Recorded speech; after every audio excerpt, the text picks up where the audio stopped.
life environment keeps Amma free from harassment, violence, and conflict. Fortunately, her family doesn't have to worry about paying school fees. Over the last decade, secondary education enrollment has more than doubled in the region, but allowing more students like Amma to graduate requires more investments. With concerted efforts, 4.6 million more girls could attend secondary school by 2025 in Western and Central Africa. Amma passes secondary school with flying colors. She attends a university that is affordable, flexible, and offers high-quality skills, preparing her for future careers. She learns about the impact of climate change and its effect on her community, inspiring a career in the green economy. Entering the workforce, her family is proud of Amma's accomplishments, especially her mother, who decides to continue her education through lifelong learning programs. With smart investment, an additional 3 million people can access tertiary education by 2025. Unfortunately, many children don't have opportunities like Amma's. For this to become a reality for every child, governments need to invest in education reforms, improving lives, and fostering economic growth. We need to act now. Join the World Bank Education Coalition for Western and Central Africa, where all girls and boys arrive at school ready to learn, acquire quality education, and enter the job market with the skills that become productive and fulfilled citizens.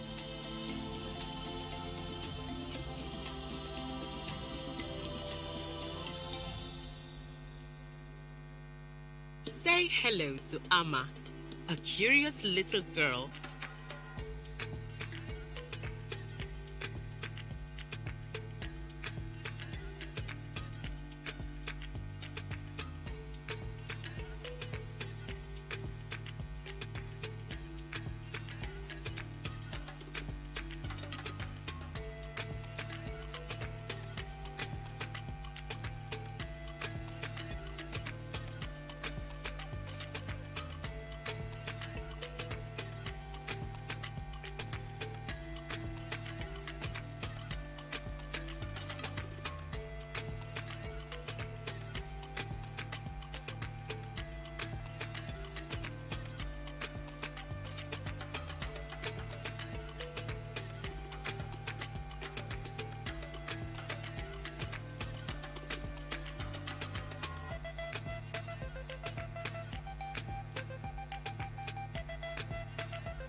Say hello to Amma, a curious little girl who loves to learn, and today is her first day of school.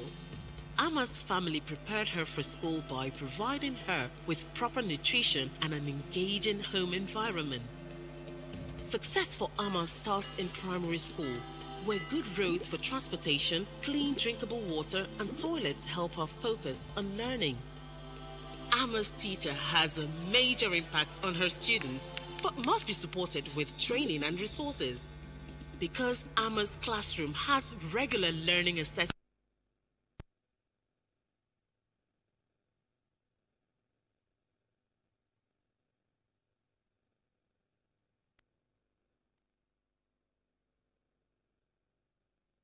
foundation, she's off to a new secondary school nearby, recently built by her community and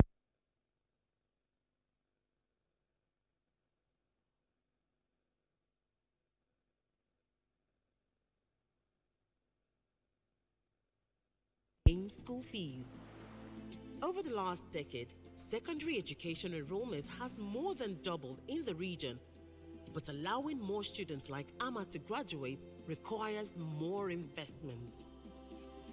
With concerted efforts, 4.6 million more girls could attend secondary school by 2025 in Western and Central Africa. Ama passes secondary school with flying colors. She attends a university that is affordable, flexible, and offers high-quality skills, preparing her for future careers. She learns about the impact of climate change and its effect on her community, inspiring a career in the green economy. Entering the workforce, her family is proud of Ama's accomplishments, especially her mother, who decides to continue her education through lifelong learning programs. With smart investments, an additional 3 million people can access tertiary education by 2025. Unfortunately, many children don't have opportunities like Ama's. For this to become a reality for every child, governments need to invest in education reforms.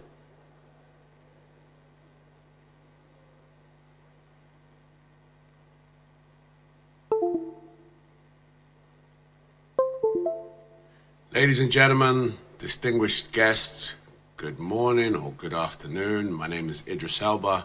Please excuse my dress, my informal setting. I come to you from my home in London. I wish I was there.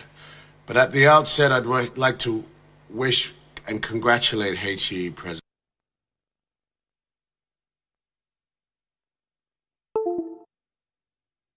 World Bank Group.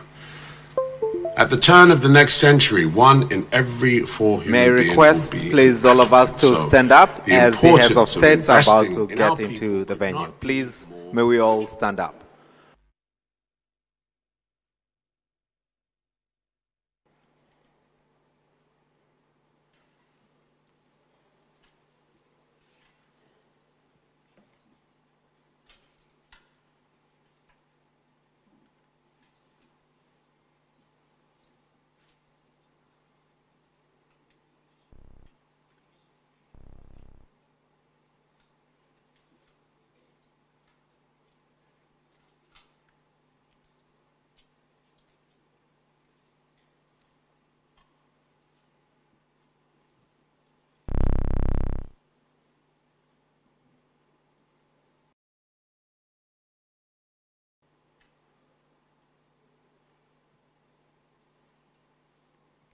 Okay, kindly be seated for another couple of moments.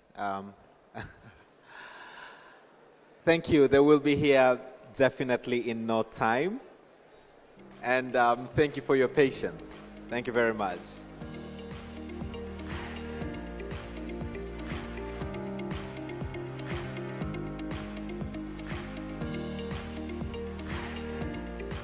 I think it's healthy to have a laughter in the morning, so thank you so much. Good afternoon. My name is Idris Elba.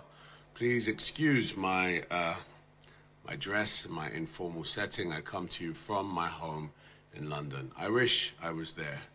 But at the outset, I'd like to wish and congratulate HE President Samia Suluhu Hassan for conveying this critical meeting in collaboration with the World Bank Group. At the turn of the next century, 1 in every 4 human beings will be an African. So the importance of investing in our people could not be more urgent. I believe it was Sir Ken Robinson who said, human resources are like natural resources. They're often buried deep. You have to go looking for them. They're not just lying around on the surface. You have to create the circumstances where they show themselves. And it is for this reason that I am very proud to lend my voice and presence to the conversation taking place here and advocate for increased resources towards upskilling African youth. This is a critical mission that will enhance their employability, drive innovation, and contribute to the continent's economic growth. I wish to call upon all of us to aggressively invest in digital literacy, the digital literacy of our youth by ensuring access to computers, to the internet, training in basic computer skills, coding, data analysis. Additionally, our youth need vocational training and apprenticeships to promote practical skills in areas such as carpentry, plumbing, electrical, agriculture, and hospitality. All of these work very well with my industry. All of these offer valuable hands-on experience. We have to cultivate the entrepreneurial mindset of our youth and support them in realizing their potential. Africa's creative cultural industry has the potential to generate $20 billion and create 20 million jobs every year. I think it is high time that we shift gears into action and forward and focus on implementation, which is why I look forward to working with Tanzania on the film studios that we have committed to. We should all be working together to accelerate the goal for a brighter Africa for all. Thank you so much for listening. Please enjoy your time.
May we kindly stand up, brass band.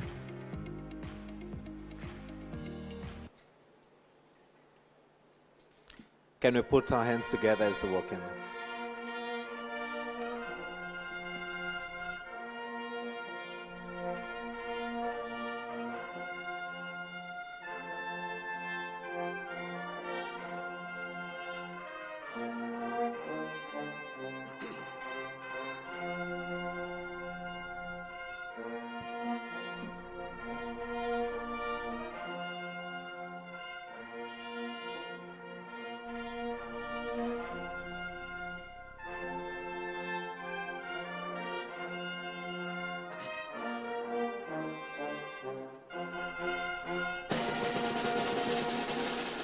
Excellencies, may I request you to remain standing as the brass band leads us into the anthems for Tanzania, East Africa Community, and the African Union.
kindly be seated.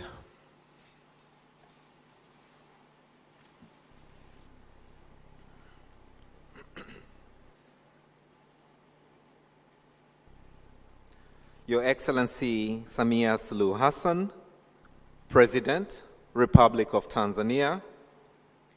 Your Excellency Philip Jacinto Nyusi, President, Republic of Mozambique.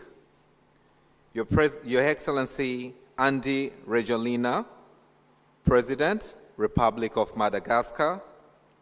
Your Excellency Dr. Lazarus McCarthy Chakwera, President, Republic of Malawi. Your Excellency Carlos Manuel Villanova, President, Democratic Republic of Sao Tome and Principe. Your Excellency President William Ruto of the Republic of Kenya. Your Excellency Dr. Julius Maada Bio, President, Republic of Sierra Leone. Your Excellency Dr. Hussein Ali Mwinyi, President, Revolutionary Government of Zanzibar. Your Excellency Hussein Abdelgabi Akoy Agani, Vice President, Republic of South Sudan. Your Excellency Mariam Chabi Talata, Vice President, Republic of Benin. Your Excellency Jessica Rose Epel Alupo, Vice President, Republic of Uganda. Your Excellency Molate Nalumango, Vice President, Republic of Zambia. Your Excellency Cleopas Dlamini, Prime Minister, Kingdom of Eswatini. Your Excellency Amza Abdi Bare, Prime Minister, Federal Republic of Somalia. Your Excellency Gervais Ndirakobuka, Prime Minister, Republic of Burundi. Your Excellency Dimeke Mekonnen, Deputy Prime Minister, the Federal Republic of the Democratic Republic of Ethiopia. Your Excellency Olavo Evolino Garcia Correira, Deputy Prime Minister, Republic of Cabo Verde. Your Excellency Abdurrahman Abdulrazak, Chair, Nigeria Governors Forum. Honorable Mohamed Chamfik, Minister of Finance, representing the President of the Union of Comoros, who is also the Chair of the African Union. I would also like to recognize the presence of Madam Victoria Kwakwa, Vice President for East and Southern Africa of the World Bank. I would also like to recognize the presence of Mamta Murthy, Vice President, Human Development at the World Bank. I would also like to recognize the presence of Mama Grasa Machel, Deputy Chair of the Elders, heads of delegations from Algeria, Angola, Botswana, Comoros, Djibouti, Democratic Republic of Congo, Egypt, Gabon, Ghana, Ivory Coast, Libya, Namibia, Nigeria, Rwanda, Seychelles, South Africa, Togo, Tunisia, and Zimbabwe. Honorable Ministers present here, Permanent Secretaries, Excellencies, Ambassadors, High Commissioners, heads of international organizations accredited to Tanzania, distinguished delegates, members of the press, ladies and gentlemen, a very warm good morning to you all. I'm honored to welcome you all to the Africa Human Capital Heads of State Summit, which aims at celebrating our country's achievement in improving human capital, to exchange effective approaches, and to commit to accelerate progress to equip young people to perform to their full potential to contribute to the economic prosperity of our beautiful continent. Your Excellency, it is now my pleasure to invite and pass the floor to the World Bank's Vice President for Eastern and Southern Africa, Dr. Victoria Kwakwa, for a welcoming address. Can we put our hands together for Dr. Victoria Kwaka as she comes for our welcoming address?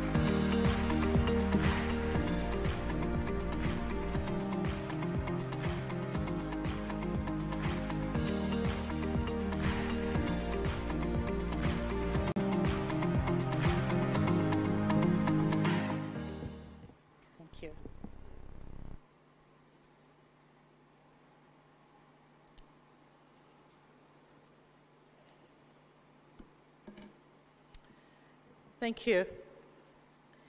Your Excellency, Dr. Samia Suluhu Hassan, President of the United Republic of Tanzania, Your Excellencies, Heads of State and Government represented here today, Your Excellencies, Vice Presidents, Deputy Prime Ministers, Excellencies, Heads of Delegations, Honorable Ministers, ladies and gentlemen, good morning.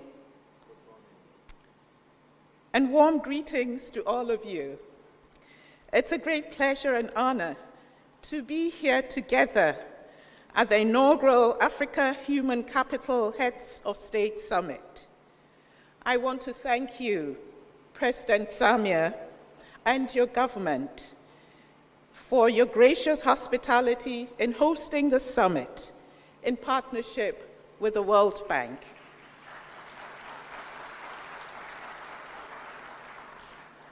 Thank you. I'd also like to recognize the kind, technical, and financial support of our partners, the Bill and Melinda Gates Foundation, the Global Finance Facility, the Government of Korea, and the MasterCard Foundation. I want to thank Your Excellencies for coming together to support building a coalition and adopting a consensus on human capital in Africa. We're here with a common and urgent concern and a common sense of responsibility. Africa is facing a human capital crisis. Even before the COVID-19 pandemic, a child born in sub-Saharan Africa could expect to be only 40% as productive as she would be with full education and full health. An intuitive indicator of the crisis is the learning poverty rate, which measures the share of children who cannot read and understand a simple text by age 10. In sub-Saharan Africa, about 89% of children are learning poor. This means that almost 9 out of 10 children are not acquiring the foundational literacy required for further learning. It is no surprise then that for education alone, at the midpoint of the implementation of the Sustainable Development Goals, we're seriously off track in Africa. Some indicators, such as primary school completion, which has increased from 46% in 2000 to nearly 64% in 2021, and youth literacy, which stands at nearly 78% as of 2021, have the potential for recovery. However, others such as access to quality early childhood development and preschool for all, which stands at about 50%, will need a significant and concerted effort to be achieved. This summit is an important opportunity to come together to discuss what we can do to improve human capital outcomes and achieve results at scale. For African nations, the cost of inaction will be extremely high and potentially destabilizing. Without navigating this human capital crisis successfully, African societies and economies risk being trapped in a detrimental cycle of stagnant growth, soaring poverty rates, and increasing inequality. This situation could potentially escalate the drivers of fragility and conflict, as uneducated and low-skilled youth grow increasingly disillusioned. There is also a lot at stake for the global community. By 2050, Africa will represent almost 40% of the children 0 to 14 years and a quarter of the working age population in the world. Improvements in Africa mean improvements for the world. Improving human capital is not for the faint of heart or the impatient. If you allow me to be blunt, human capital is less visible than building a road and requires a longer-term commitment and investments. Yet when we are successful, we transform the lives of generations of children and youth, and the economic return is even higher. And change is possible. During this crisis, we have already experienced success and huge potential. The following examples that I will give are not exhaustive, but illustrate that progress is happening and continues to be possible. On the early years, countries like Rwanda are among the few to meet the Sustainable Development Goal target on malnutrition. It was done through efforts that included an innovative early childhood development intervention, a combination of home-based and community-based modalities. Rwanda dramatically increased its access to early childhood services in only 2 years, from 17% in 2020 to 62% in 2022. The stunting rate is also coming down.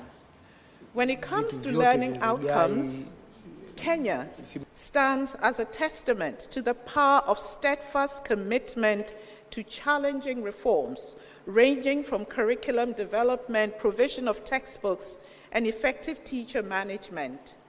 Over the course of many years, through consistency and focus, the country has experienced a decade of substantial progress in learning, including a 50% improvement in reading. In Africa, teacher salaries account for more than 2/3 of government spending in education. Edo State in Nigeria sets a good example of how to increase efficiency of spending, leveraging technology and private sector partnerships. An innovative program equips teachers with tablets and scripted lessons for real-time progress tracking and continuous improvement. An extensive monitoring system fine-tunes resource allocation and has boosted teachers' attendance rates dramatically to 83%. Edo State demonstrates that even on limited budgets, education can deliver maximum value by efficiently harnessing teachers' potential. Innovations through partnerships across sectors have also enabled and accelerated the pace of change. In the Democratic Republic of Congo, increased financing for education and partnerships with non-state providers reduced the cost of education and resulted in 3.7 million additional students enrolled in public primary schools in a short period of time. Empowerment of women and girls is critical for human capital. Zambia shows us how to use social protection programs to protect the human capital of girls. They mitigated the effects of the rising food prices through cash transfers provided through digital payments that enabled 59,000 girls to access secondary education. And we know that representation matters. The 20 member countries participating in the Africa Centers of Excellence initiative across sub-Saharan Africa share our commitment to creating a network of women leaders and innovators in STEM and education fields. Under the leadership of our host, Her Excellency President Samia, Tanzania has also made enormous strides in ensuring that every child, and particularly adolescent mothers, can complete secondary schooling. The country is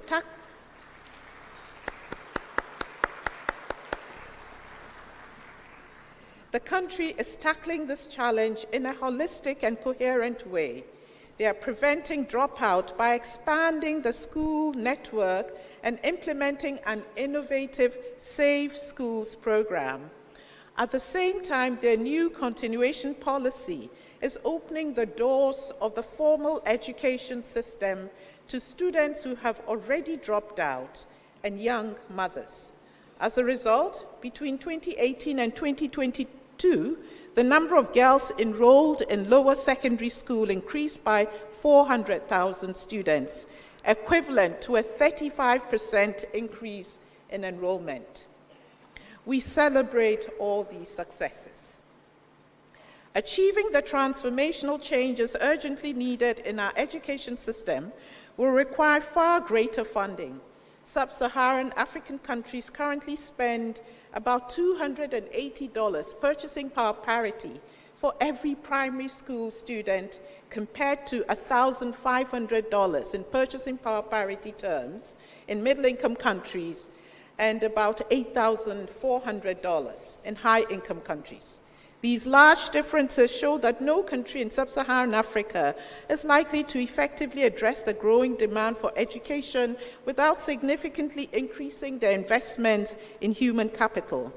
However, more financing will not solve the problem at hand unless enhanced with a much more effectively, given that teacher salaries are normally the biggest component of education spending. Reforms that make teachers more effective are key to improving the overall efficiency of the sector. Systems need to reward teachers that improve and sustain better teaching practices. The education sector also needs to tackle low teacher motivation and high rates of absenteeism. Having more than 15% of teachers absent from school or not teaching is unacceptable.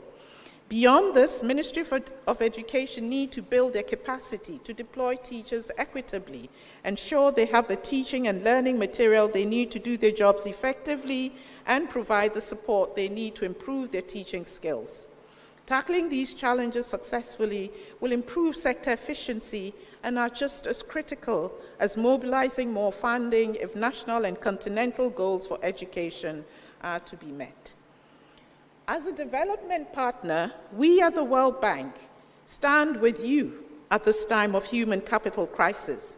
In addition to the Africa Human Capital Plan that we launched in 2019, we have prepared a new strategy for education in Western and Central Africa and an operational business plan for the Eastern and Southern African countries. We have also increased our financing for human capital.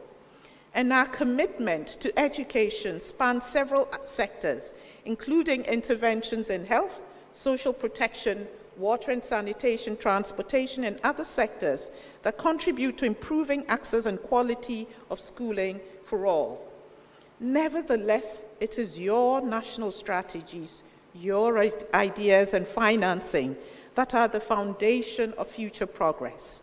It is essential that we formulate a clear and actionable plan that explicitly outlines what it will take to achieve the goals. To make progress, we must break the silos and foster collaboration amongst all stakeholders.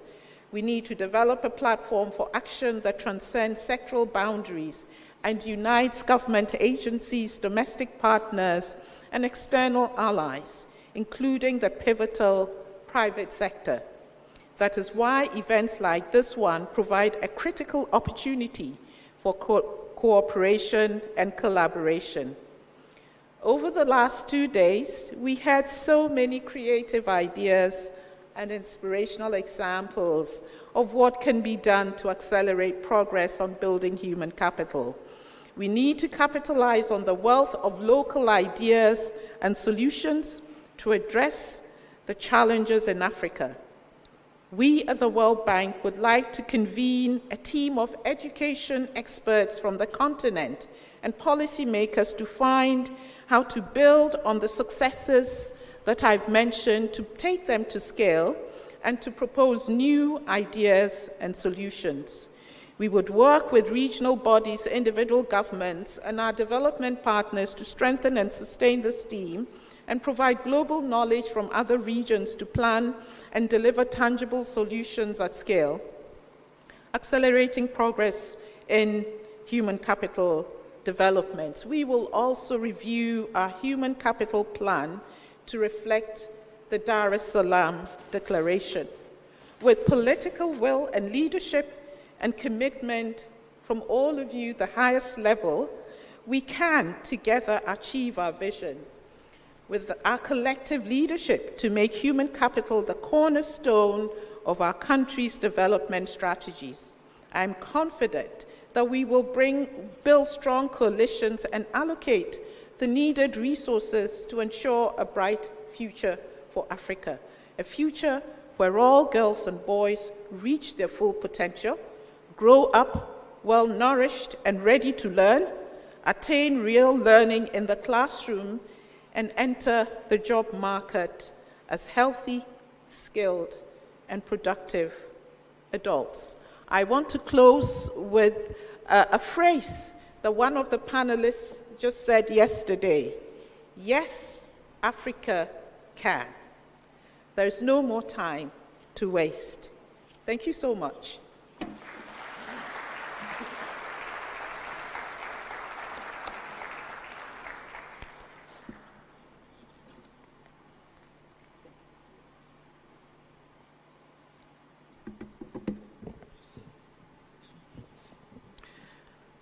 Thank you, Dr. Kwakwa, for your inspirational words and for the work that you and your team, together with the government of Tanzania, have put to make this summit a great success. Your Excellency, I would now like to invite to the podium Honorable Dr.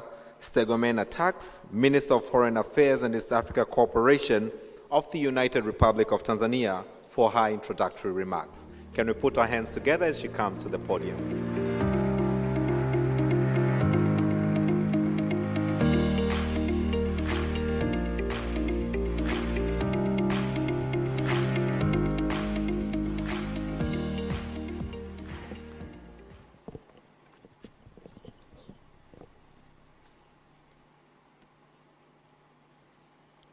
Your Excellency, Dr. Samia Suluhu, President of the United Republic of Tanzania, Your Excellencies, Heads of State and Government and representatives, Dr. Victoria Kwaka, World Bank Regional Vice President for the Eastern and Southern Africa, Honorable Ministers, Excellencies, Heads of international organizations and representatives, Excellencies, Heads of diplomatic missions, partners from the private sector, distinguished delegates, media representatives, ladies and gentlemen. It is a great honor and privilege to stand before Your Excellencies to deliver introductory remarks on this special and a momentous occasion of the 2023 Africa Heads of States Human Capital Summit with a theme: accelerating Africa's economic growth, boosting youth productivity by improving learning and skills. That is taking place here in Dar es Salaam, the hub of peace. Your Excellencies, we gather here in recognition of the pivotal role that human capital plays in shaping the present and future of our African societies and economies and the global community at large. Human capital is defined as the knowledge, skills, abilities, and the health of individuals, and is the wealth of any nation. It is the driving force behind innovation, productivity, and the sustainable development. Investing in people is not only a moral imperative, but also an economic necessity. May I therefore take this opportunity to thank Her Excellency, Dr. Samia Suluhu, President of the United Republic of Tanzania, for her visionary decision to host this summit, and the World Bank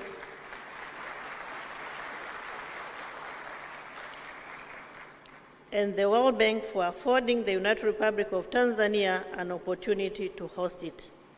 On this note, may I On behalf of the President of the United Republic of Tanzania, welcome Your Excellencies and all distinguished delegates to Tanzania, and in particular to this very important summit. Your Excellencies, the journey to the African Human Capital Summit started in April 2023, when the United Republic of Tanzania accepted to host the summit. Preparations were then launched by Her Excellency Dr. Samia Suluhu Hassan, the President of the United Republic of Tanzania, on the 19th of May 2023 in this same venue, during which stakeholders were invited to join the government of Tanzania in preparing for the summit. We are grateful that the invitation sent by Her Excellency the President of the United Republic of Tanzania to African heads of state and the government, international partners, and other stakeholders have been honored graciously. The summit is being attended physically by more than 1,000 participants, representing 44 governments and other partners, and a virtual attendance through various platforms has also enabled extended participation of about 1,300 participants, making a total of 2,300 participants attending this summit. The United Republic of Tanzania values your attendance and the participation, Your Excellencies, and they thank the World Bank for partnering with the United Republic of Tanzania to host this important summit in Tanzania. This positive response is a testimony of the seriousness attached to human capital development and the role it plays in boosting socio-economic growth of our continent. The summit comes at a time when the continent continues to implement Agenda 2063, aiming at transforming Africa into a global powerhouse. To achieve this aspiration, human capital development is a critical component, requiring massive and coordinated efforts by African countries and other partners. This summit is therefore a significant step towards achieving Agenda 2063 and also our pursuit to accelerate the realization of sustainable development goals. The summit provides a platform for sharing knowledge, experiences, and come up with innovative strategies to unleash the power of human capital and the concrete commitments. With the intensive preparations and commitment, as my sister, Madam Victoria said, the political commitment that we have witnessed, we are set for a very successful summit. With these introductory remarks, it is with great humility that I beg to invite Her Excellency Dr. Samia Suluhu Hassan, the President of the United Republic of Tanzania, to address the summit. Karibu sana, Mheshimiwa Rais.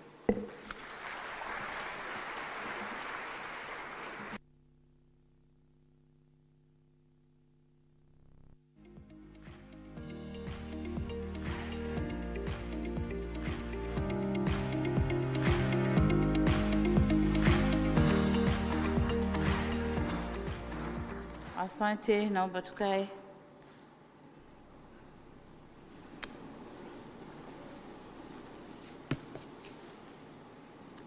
May I request the delegates to use their translation tools, because I'm going to talk on my national language.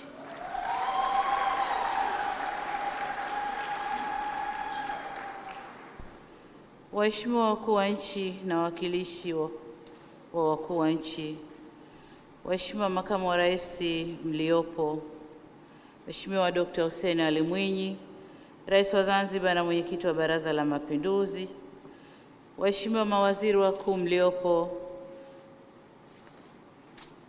wakuu wa misafara, Waheshimiwa mawaziri, makamu wa rais wa Benki ya Dunia Dr. Victoria Kwakwa, ambaye ni makamu wa rais wa Eastern and Southern Africa.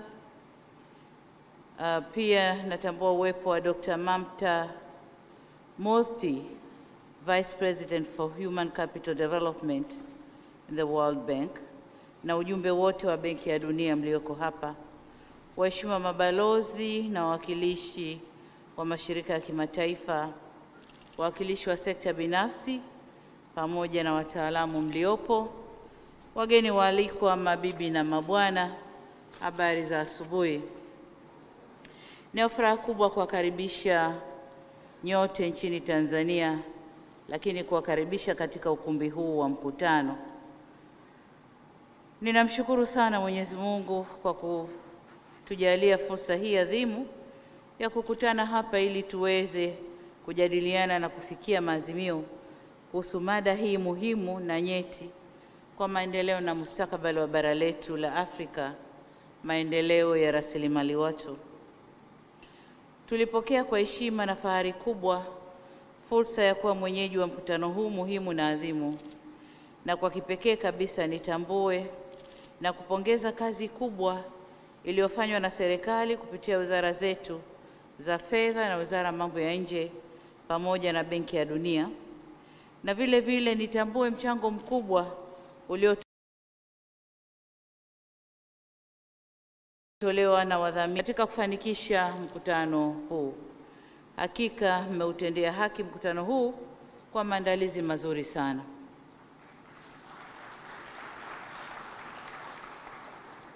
Natambua tuna wageni wengi waliosafiri masafa marefu kujiunga nasi leo, na nitumie fursa hii kuwapa pole kwa machovu ya safari na kuwakaribisha Tanzania. Natumai mmepokelewa vyema na mmekirimiwa kwa mila na desturi zetu za Kitanzania. Karibuni sana. Vile vile nitumie fursa hii kuwashukuru waheshimiwa viongozi na washiriki wote kwa kubali mwaliko wangu na kuungana nasi katika mkutano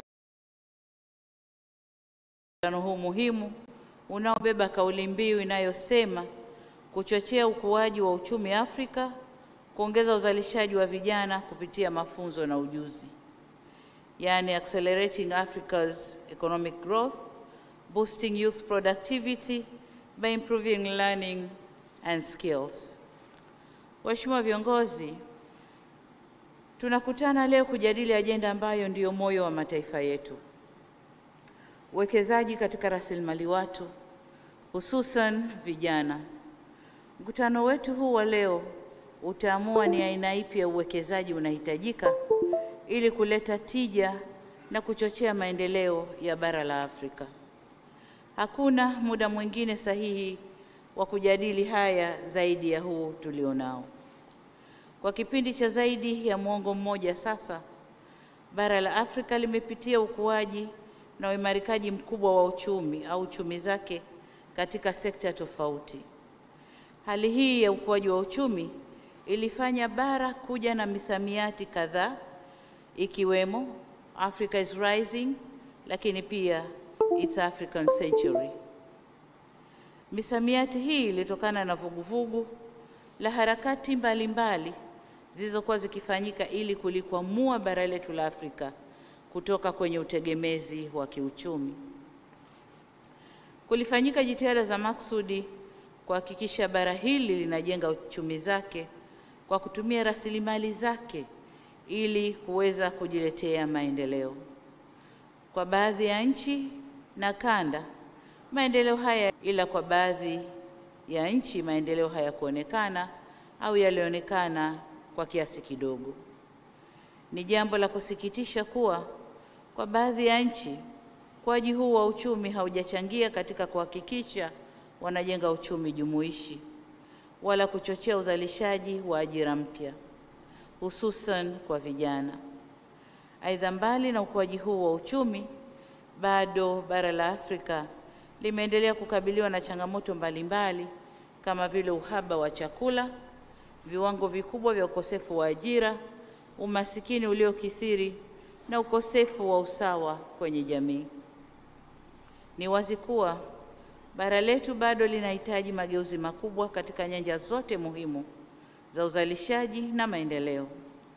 Na haya ndiyo malengo na madhumuni ya ajenda ya maendeleo ya Afrika tunayoitaka ya mwaka 2063 ambayo imeweka malengo 7, na hapa najielekeza kuyazungumzia malengo 4 ambayo moja ni Afrika ambayo mafanikio yake yanajikita kwenye ukuaji jumuishi wa uchumi na maendeleo endelevu.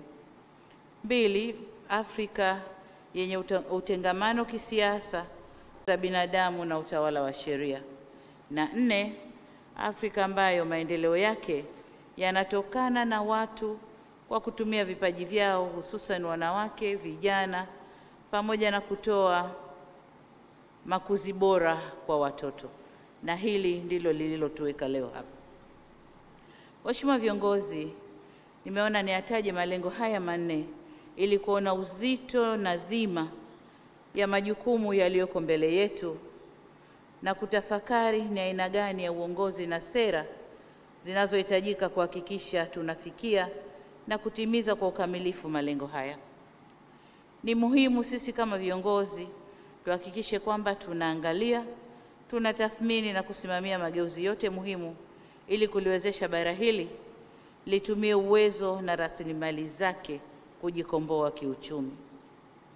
Kama nilivyosema awali, mkutano huu unafanyika kwa wakati muafaka, hasa ikizingatiwa kwamba kwa sasa Afrika ndilo bara lenye vijana wengi zaidi. Takwimu zinaonyesha kuwa ifikapo mwaka 2050 Afrika itatoa nchi 10 zenye idadi kubwa zaidi ya vijana duniani. Kwa mujibu wa World Economic Forum, zaidi ya 60% ya watu wa barani Afrika ni vijana walio chini ya miaka 25. Aidha, inakadiriwa kuwa ifikapo mwaka 2030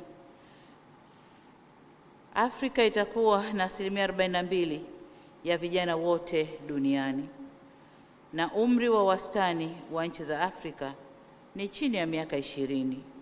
Hii inatuonesha kwamba kuna mambo mengi ya kimaendeleo, hususan kwenye mambo ya afya, ili tuweze pia kukuza wastani wa umri kwa Afrika. Hii inamaanisha kuwa bara letu ni bara lenye watoto na vijana wengi. Kwa tafsiri ya kidemografia, habari hii ni nzuri na vile vile ni mbaya kwetu. Hali hii inaweza kuwa nzuri na yenye tija iwapo tutawekeza kwenye rasilimali watu kwa kuhakikisha uwepo wa afya bora, elimu bora yenye stadi za maisha ili kujenga nguvu kazi yenye tija kama ilivyo kwa wenzetu wa bara la Asia.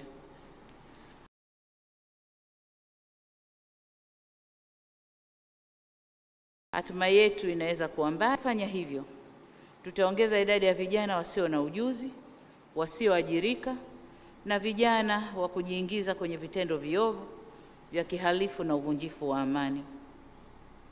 Hivyo basi, kwetu sisi tuliopo hapa leo, tujiulize, je, bara tulilolirithi kwa waasisi wetu waliotafuta uhuru wa Afrika ndilo bara tunalotaka kuwarithisha vizazi vijavyo au wajukuu wetu?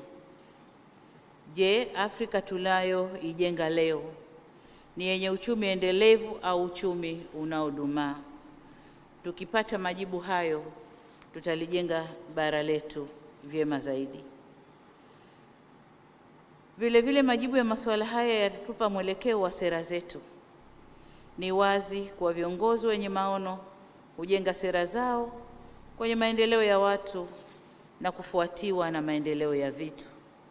Na hapa mniruhusu ninukuu maneno ya baba wa taifa hili la Tanzania miaka michache kabla kufariki kwake, Mwalimu Julius Kambarage Nyerere, wakati akihutubia mkutano wa Umoja wa Mataifa jijini New York.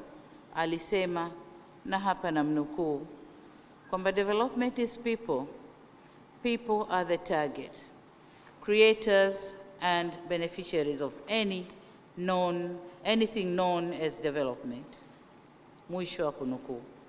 Kwa tafsiri rahisi, alisema maendeleo ni watu, watu ndio walengwa, ndio waanzilishi na wanufaika wa chochote kinachoitwa maendeleo. Kwa mantiki hiyo, hatuwezi kulikomboa bara letu kiuchumi kama hatutaelekeza nguvu zetu kwenye maendeleo ya rasilimali watu, kwa kuwapa maarifa na ujuzi unaohitajika katika kuyatumia na kuyabadilisha mazingira yao kwa manufaa yao.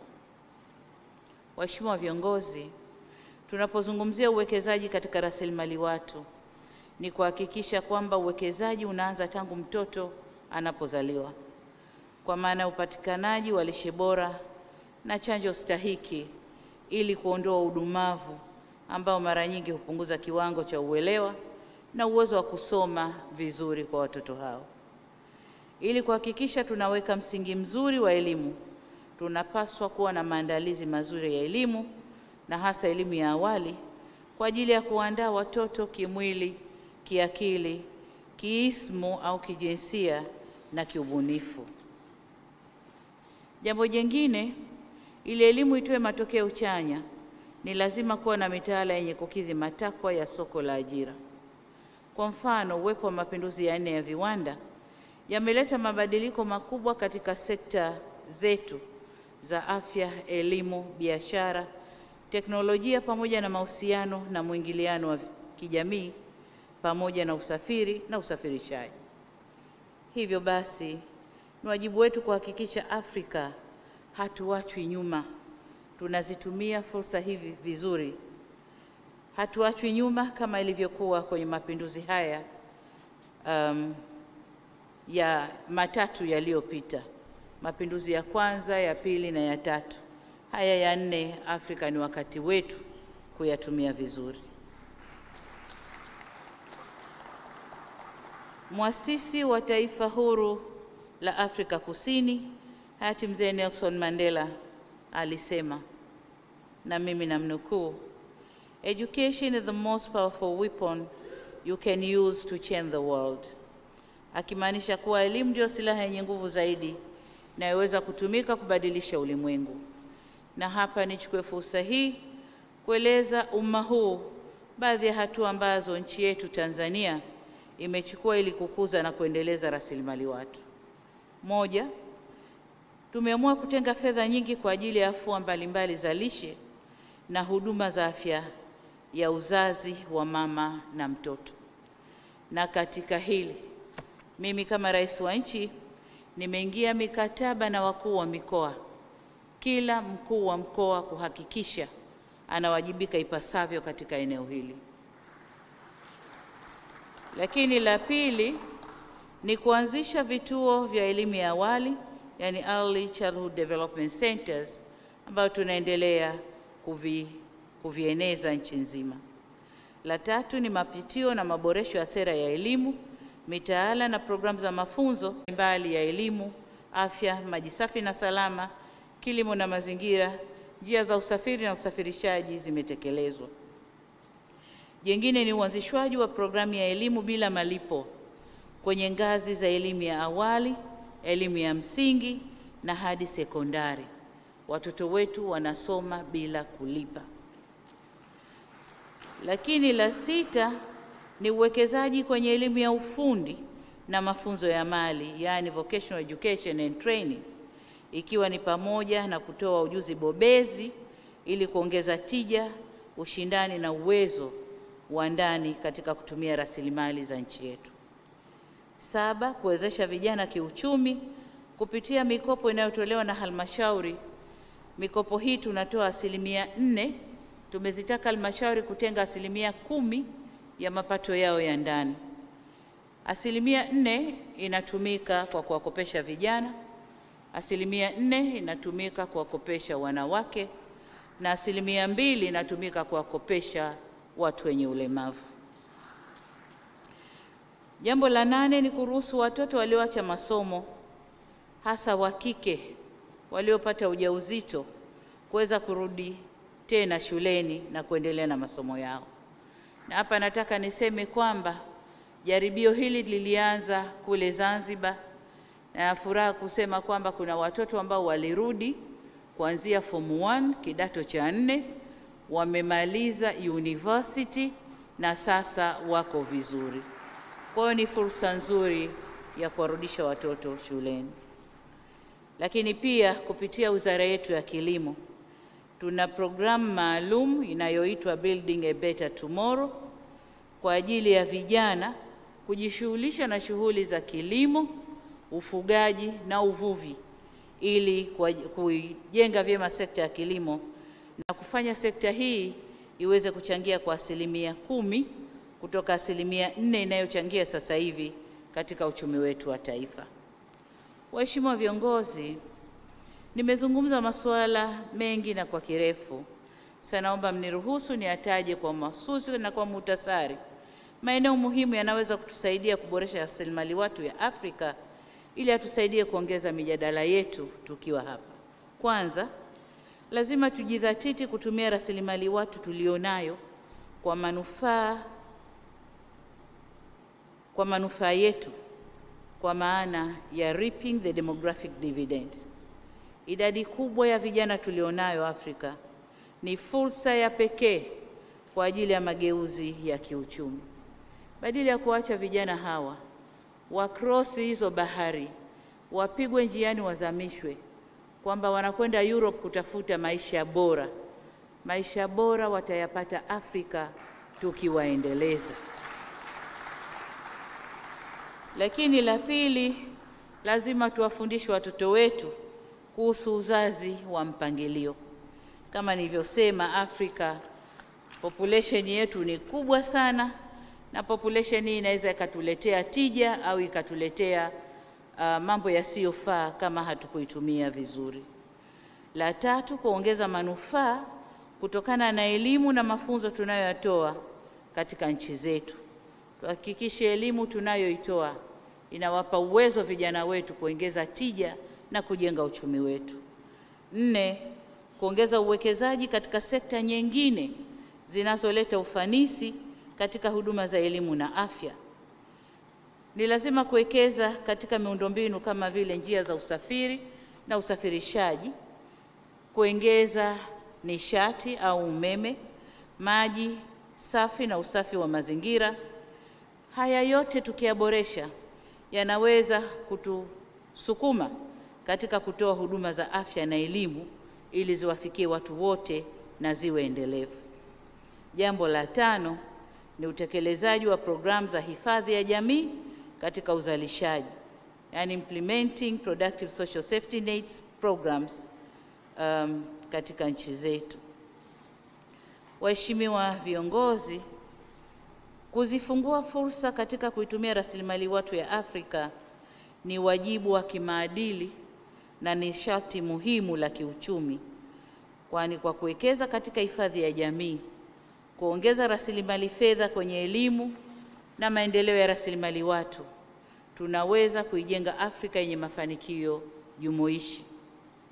Kwa hivyo, inatupasa tuunganishe nguvu za serikali, asasi za kiraia na sekta binafsi ili kufanya uwekezaji unaohitajika na kujenga mazingira wezeshi ya kukua na kuendelea kwa rasilimali hii muhimu ambayo ni watu wetu, vijana wetu. Kwa pamoja tunaweza kujenga mustakabali mwema wa Afrika kwa kuhakikisha ndoto za vijana wetu zinatimia. Waheshimiwa viongozi, wakati nikihitimisha, nisisitize kwamba suala la maendeleo ya rasilimali watu wa Afrika haliwezi kuja kwa kubahatisha na halina mbadala.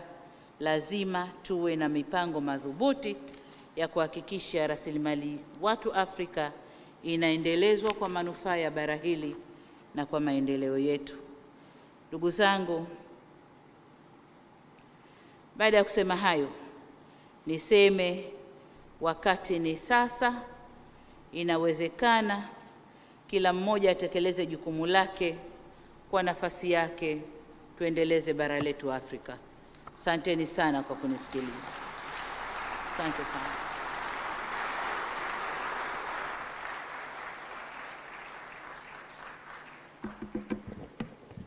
May I request you to stand up and we clap our hands.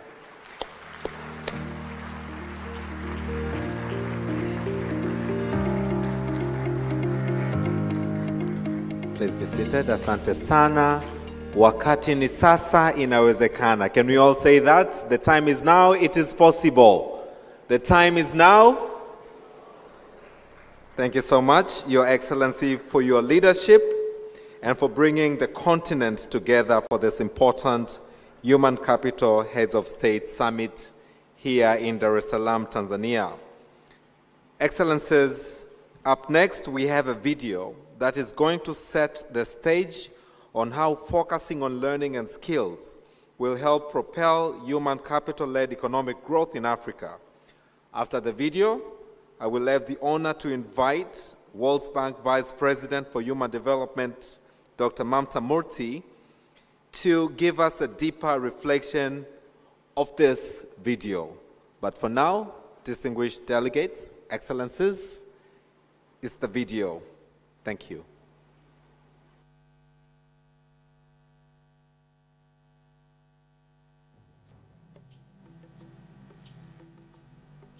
The last 30 years saw a largely positive economic story for sub-Saharan Africa. Economies grew, and the proportion of the population living below the poverty line declined.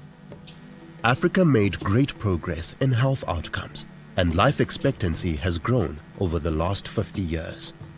Child mortality declined, and the chances of a 15-year-old surviving to age 60 improved. Senegal and Ghana reduced stunting, which is defined as impaired growth and development of children due to poor nutrition, repeated infection, and inadequate psychological stimulation. Stunting affects learning, productivity, and leads to low wages in adulthood. Liberia, Rwanda, and Malawi were able to reduce under 5 mortality by 2/3 in the last 2 decades. Over the last 2 decades, Kenya and the Seychelles have made consistent strategic investments in health and education with significant results. Select countries record higher secondary school access and completion rates than the regional average. This raises the future productivity of current cohorts as measured by the Human Capital Index. Paired with favorable demographics, these countries are well positioned to reap a demographic dividend driven by high levels of human capital to accompany other investments. However, there were significant differences across the countries in national income, natural resources, fragility and conflict, and urbanization, among others. A key feature of Africa's growth experience has been the diversity driven by regional heterogeneity, with some countries growing faster than others. As these developments progressed, its population grew from around 180 million people in 1950 to more than 1 billion now, and is projected to grow to slightly more than 2 billion people by the late 2040s. Although the region has grown economically, this was not enough to deliver rapid per capita income growth. Africa is still the poorest region and lags in key human capital indicators like learning, out-of-school children, stunting, and the proportion of youth with appropriate skills. Still, a significant proportion of children on the continent cannot read, more than half of whom are women, which further limits their participation in the labor market. Africa is at a critical juncture in its economic growth journey in a rapidly changing world, driven by technology and digital advancement. Jobs will be digitally focused and require new skills. While global populations will continue to grow, the overall growth rate is slowing and the world's population is aging. However, Sub-Saharan Africa's unique demographics offer both hopes and risks. With timely strategic investment, Sub-Saharan Africa has a real opportunity to use its biggest asset, its people, as a key driver for growth. Hope can be seen through a potential economic and demographic dividend with changing dependency ratios. But with a rapidly increasing population of young people and workers who will need education and jobs, Sub-Saharan Africa is the only region with an increasing working age population. The youth population in India and China are declining, while that in Sub-Saharan Africa is increasing. By 2075, Africa will stand out as an extraordinary hub of human activity, with almost a third of all people on Earth projected to call this continent home. The working age population is surging at remarkable speeds. By 2035, there will be 450 million more workers joining the labor market, with only 100 million jobs being available at the current rate. Sustained economic growth, fueled by a youthful population, will not be realized automatically. It requires private sector partnerships and bundles of multi-sector, time-sensitive policies for job creation. These policies must equip youth with relevant skills in STEM to meet the demands of future jobs.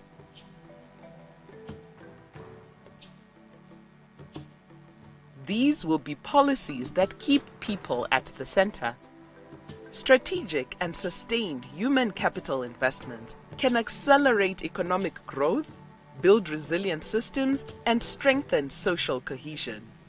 The East Asian tiger countries, like South Korea, Malaysia, and Singapore, demonstrate that sustained strategic investment in human capital contributed to between 1/3 and half of all economic growth.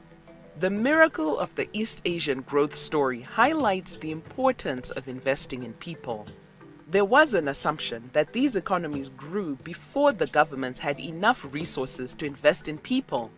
But there is clear evidence that investments in public health and education predated faster economic growth. A healthier, better educated population will contribute to faster economic growth. As families become more assured that their children were likely to survive and thrive, they chose to have smaller families, ensuring that households and governments could increase investment. More educated parents were better skilled and could contribute more to the labor market.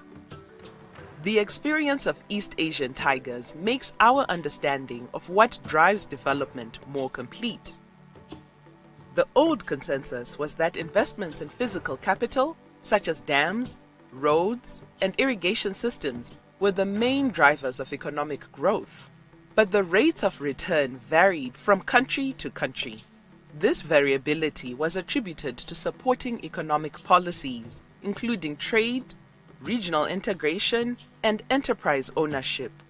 We have learned that robust economic growth and development are a combination of smart physical infrastructure investments, appropriate economic policies, and timely and sustained human capital investments. We've covered how investment in human capital accelerates economic growth. So let's take a closer look at the next important accelerator in human capital: resilient systems. Robust development means countries are building national systems that can withstand shocks like economic downturns, debt crisis, conflict, learning losses, epidemics, droughts, and floods. Despite sub-Saharan Africa's last 20 years of variable economic growth, the region has seen frequent shocks and setbacks. The COVID-19 pandemic is not the first health shock in the region. The Ebola epidemic devastated parts of Africa, and before that, HIV or AIDS had a substantial and long-term negative impact on all aspects of development. Shocks at any stage of life, be they economic, climate-related, or health-focused, increase population vulnerability and erode human capital. Shocks put households at risk economically, requiring a more significant governmental response to help stabilize the economy. Sub-Saharan Africa is also especially vulnerable to climate change, which will likely be more devastating to poorer households. All of these shocks disrupt and reduce investments in human capital, test government systems, and stretch meager financing. Human capital builds the resolve of households to withstand climate shocks and contribute to a more livable planet. Human capital investment for system resilience can include social protection systems, targeting assistance, social work and services programs, adaptive education systems, and resilient public health systems. Investments in human capital also help equalize opportunity. Research shows that countries with lower levels of inequality tend to experience faster growth and address inequality. More equitable human capital endowments are important growth drivers, and highly unequal countries experience growth slowdown upon reaching middle income status. A key lesson is that strategic human capital spending can reduce inequality. A misdirected spending on human capital, on the other hand, can increase inequality, hence affecting growth. The evidence is clear. Equal countries tend to experience faster growth. Human capital investments are central to strengthening social cohesion, our final important accelerator. Social cohesion is critical for every country, but is especially important in the context of violence, conflict, and fragility. The delivery of education, healthcare, water sanitation, and justice and security provide the glue that binds a state and a society. At a basic level, providing a range of quality social services that address the population's needs is an important step in building trust in the role of government. To strengthen social cohesion, service delivery solutions should address and correct inequalities across income groups, ethnicities, religions, and linguistic lines. Nations that make smart and equitable investments in human capital through robust education, health and social programs accelerate growth and ensure that women are fully empowered to contribute to economic growth. Evidence shows that strategic investments in human capital and people set the stage for economic growth. Africa's future depends on the choices made at this juncture in its history. The increasing proportion of young people need to be skilled, and the right policies are needed to ensure these young people will have jobs. We can shape our future with collective focus, resolve, partnerships, and investment. Africa is at a unique moment in its history. How can we partner to ensure Africa reaps its demographic dividend for growth and jobs?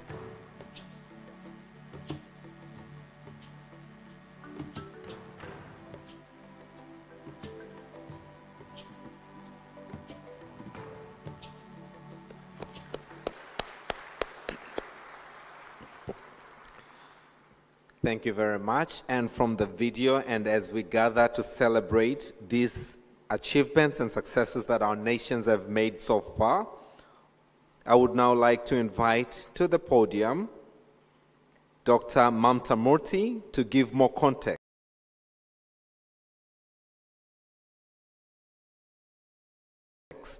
on our continent. Distinguished delegates, Your Excellencies, ladies and gentlemen, let's put our hands together for Dr. Mamta Murthy.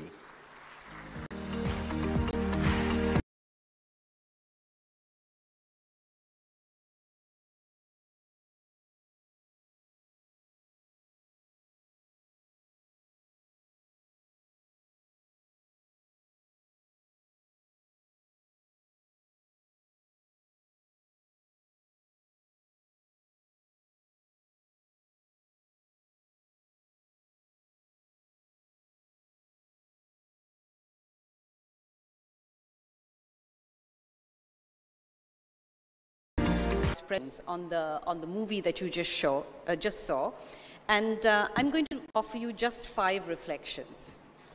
The first thing I would like you to take away from the movie is that human capital is an incredibly important source of economic growth. So if you look at the difference between rich and poor countries, anywhere between 1/3. Now, you know, researchers always quibble about methodology and that kind of thing, and some will question how much of what is being attributed to human capital can actually be, is actually the result of infrastructure or trade policy or other things. But even if we accept all those quibbles, at least 1/3 of the difference between rich and poor countries can be attributed to human capital, and that's a huge difference. It's also a difference that we know we can work on.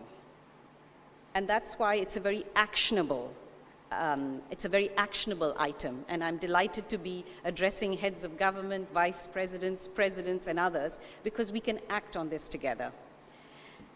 The second thing I want to say is that there has been progress in Africa on the issue of human capital. We heard from a number of delegations, from ministers.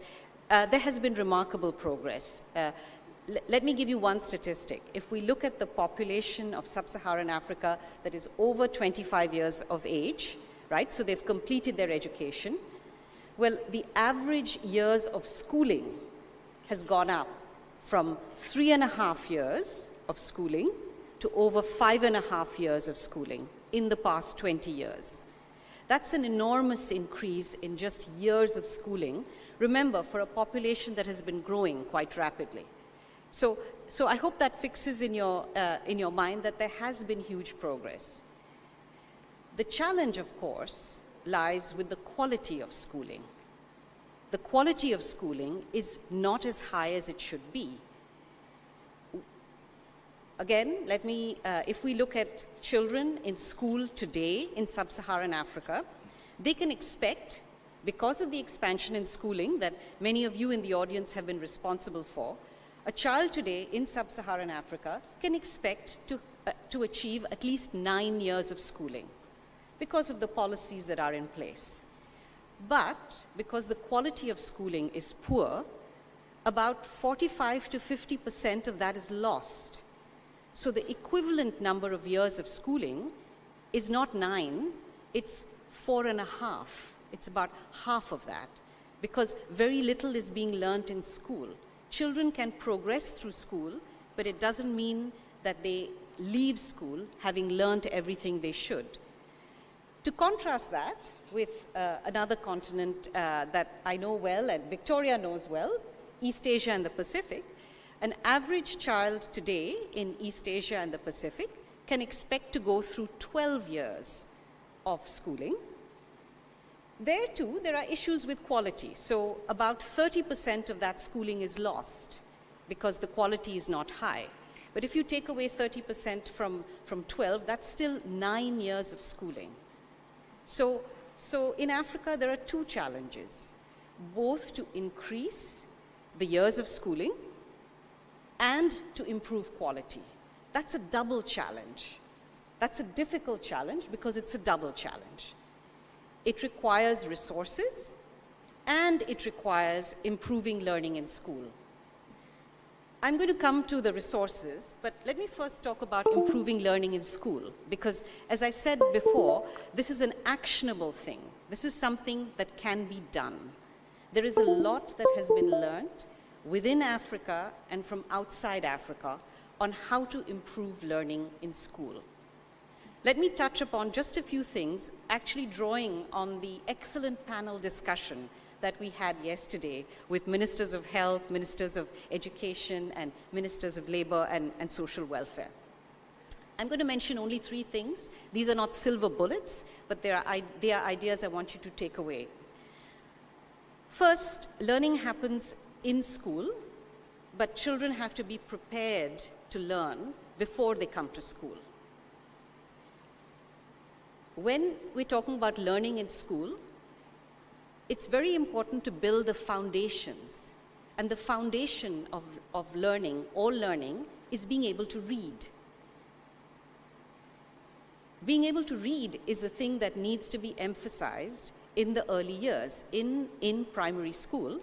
And there's a lot that can be done by simplifying the curriculum and focusing it on the foundational elements of reading.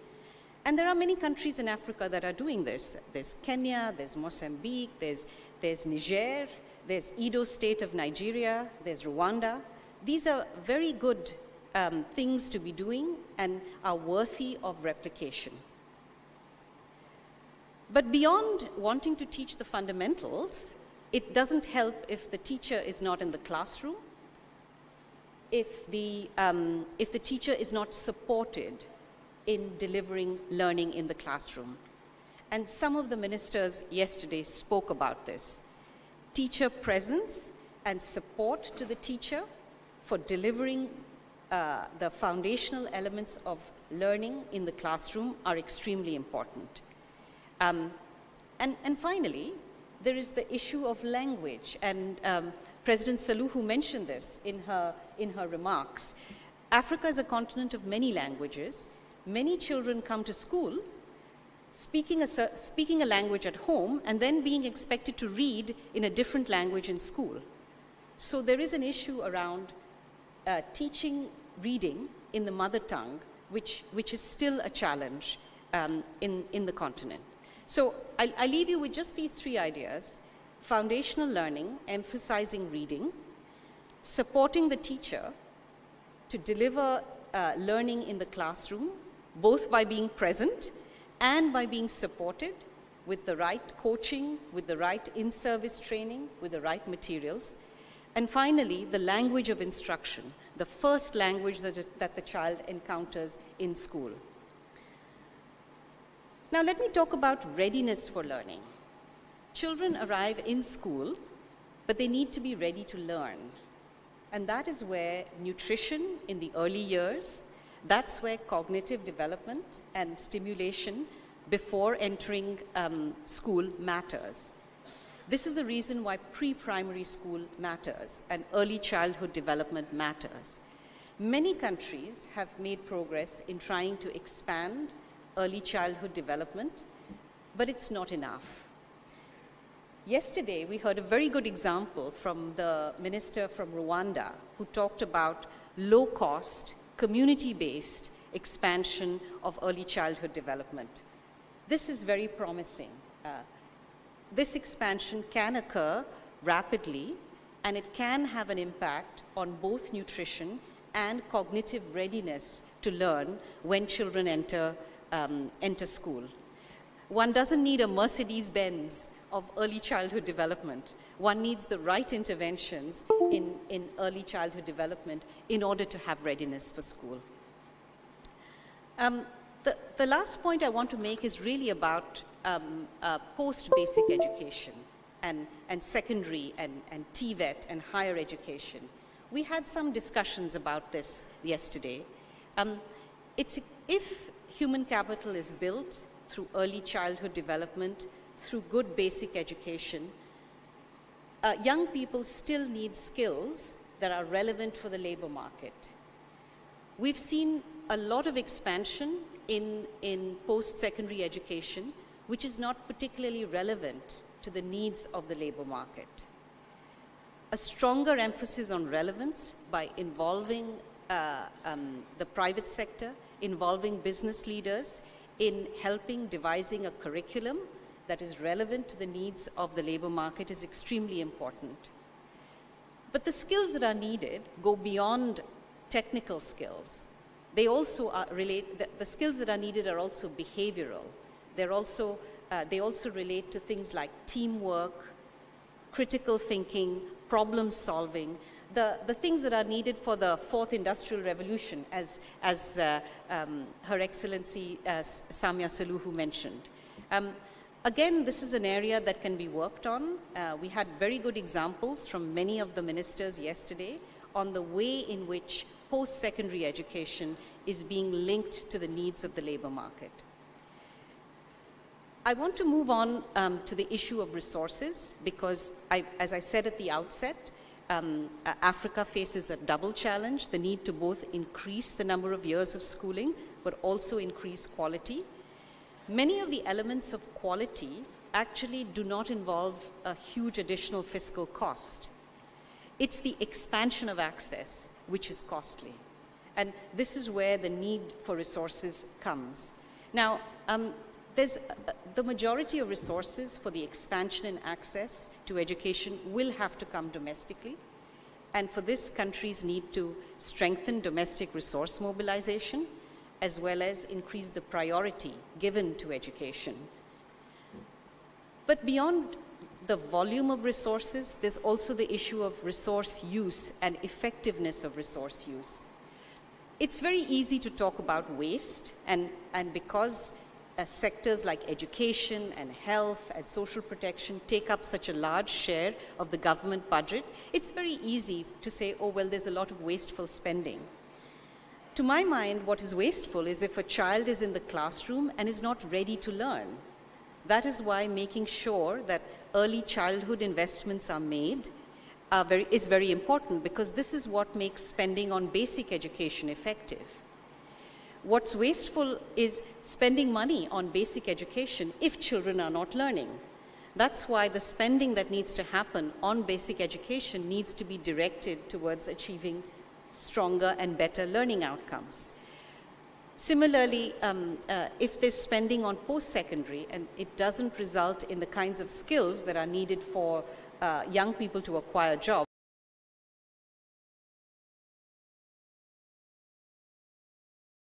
on learning and employability, to my mind, is a very good way of approaching the issue of effectiveness of resource use.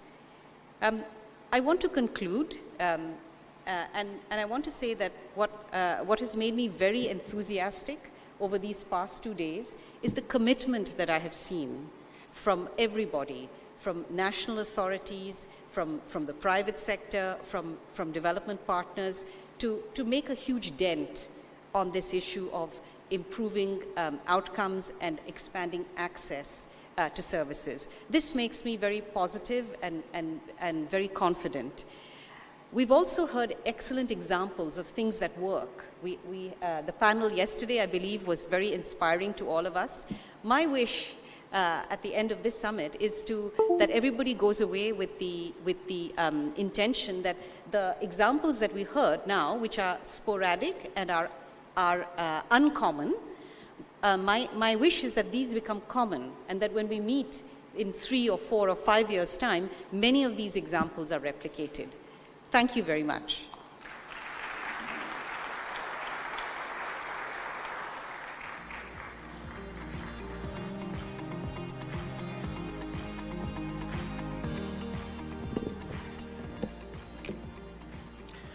Thank you so much, Dr. Murthy, for your insightful thoughts that provide a lot of things to ponder on for the coming couple of hours.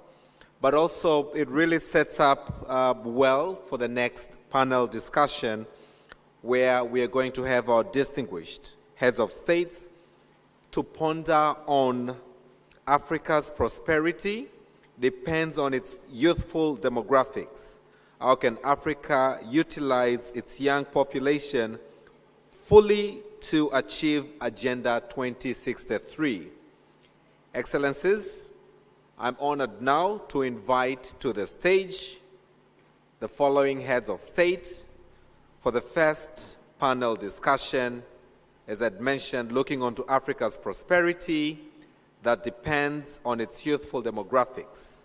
How can Africa utilize its young population fully to achieve Agenda 2063? Allow me and join me to welcome to the stage Your Excellency Philippe Jacinto Nyusi, the President, Republic of Mozambique.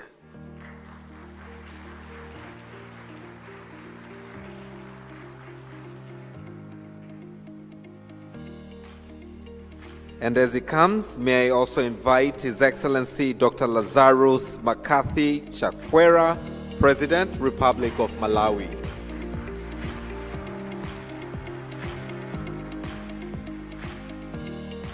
As he comes to the stage, Excellencies, delegates, ladies and gentlemen, let's put our hands together for His Excellency Carlos Manuel Villanova, President, Democratic Republic of Sao Tome and Principe.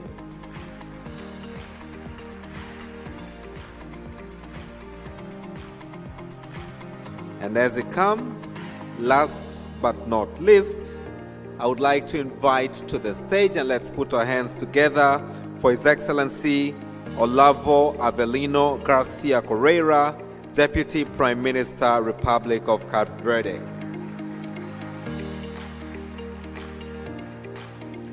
And to moderate these wonderful sessions, allow me, distinguished delegates, ladies and gentlemen, to turn the floor over to CNBC Africa's Editor-in-Chief, Mr. Godfrey Mutitswa, to moderate the next two sessions. Let's put our hands together for Mr. Godfrey of CNBC.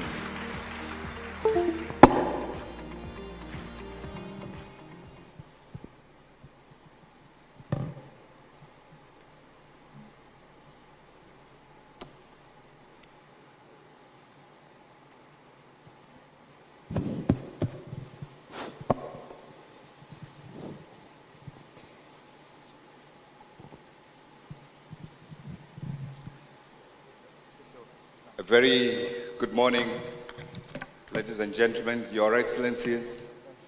I am hoping I have observed all the diplomatic notes that are important. I'm a storyteller, and I'm very privileged here, and I really feel a sense of belonging to be asked to this august gathering on a very important topic for our country. Yes, our country, Africa.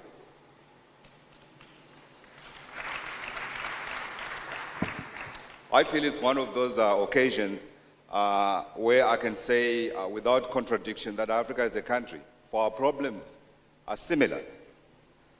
We, as you have heard, all of you this morning, have the lowest average human capital index rating in the world at 89%. And our challenges are common.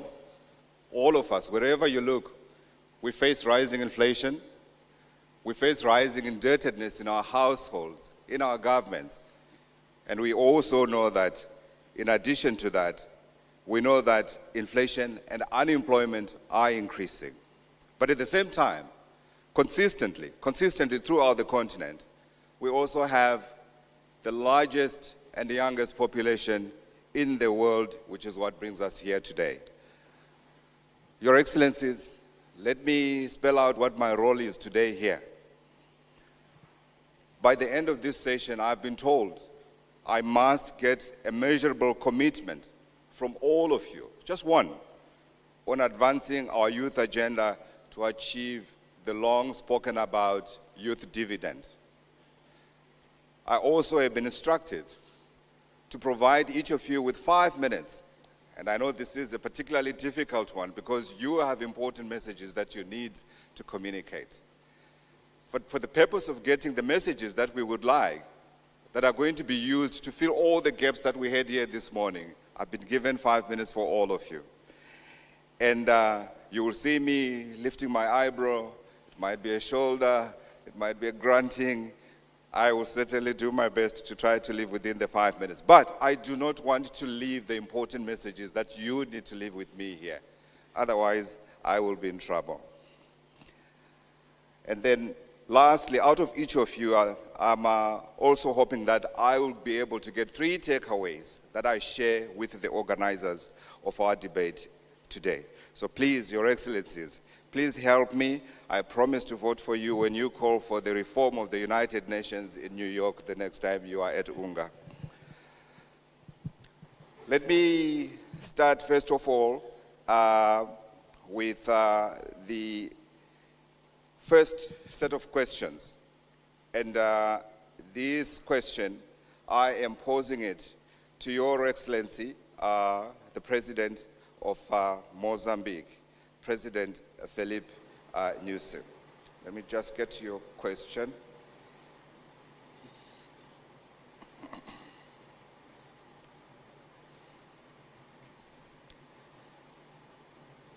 My notes are letting me down here.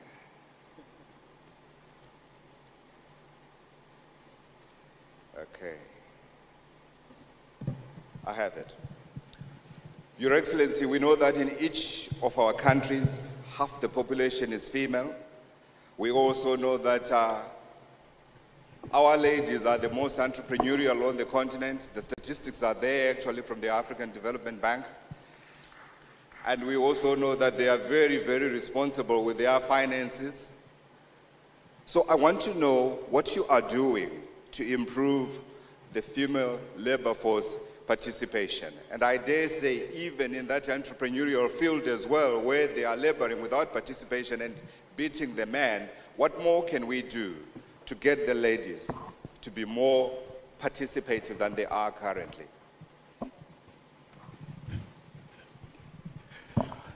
Thank you. Allow me also to use the official language of Mozambique, Portuguese. Samahani ndugu zangu, nitasema Kireno leo. Kwa shauri nataka wananchi pia Mozambiki wasikie.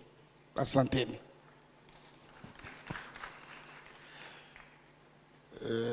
Caros colegas, chefes de Estado, chefes das delegações, doutora Mônica, vice-presidente do Banco Mundial, todos presentes. Primeiro, quero agradecer a oportunidade que os organizadores, neste caso concreto a Tanzânia e o Banco Mundial, nos dá para podermos partilhar experiências no âmbito de capital humano. Esta é matéria fundamental porque é a base do desenvolvimento dos nossos países.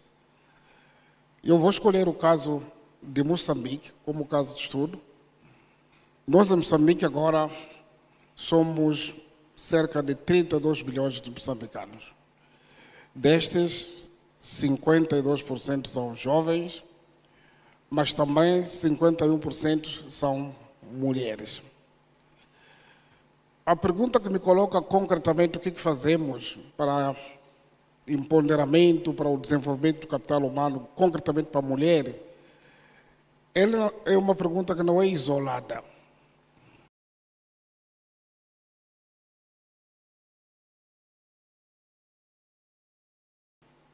Precisamos de teorias do que é preciso fazer.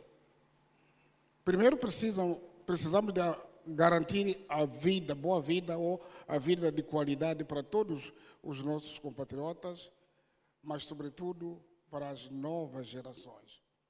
Para isso, é preciso facilitar as condições, como acabamos de dizer aqui, ter água.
What should I do with my Luigi? He's 35 now, but doesn't want to move out. I cook for him. I wash for him.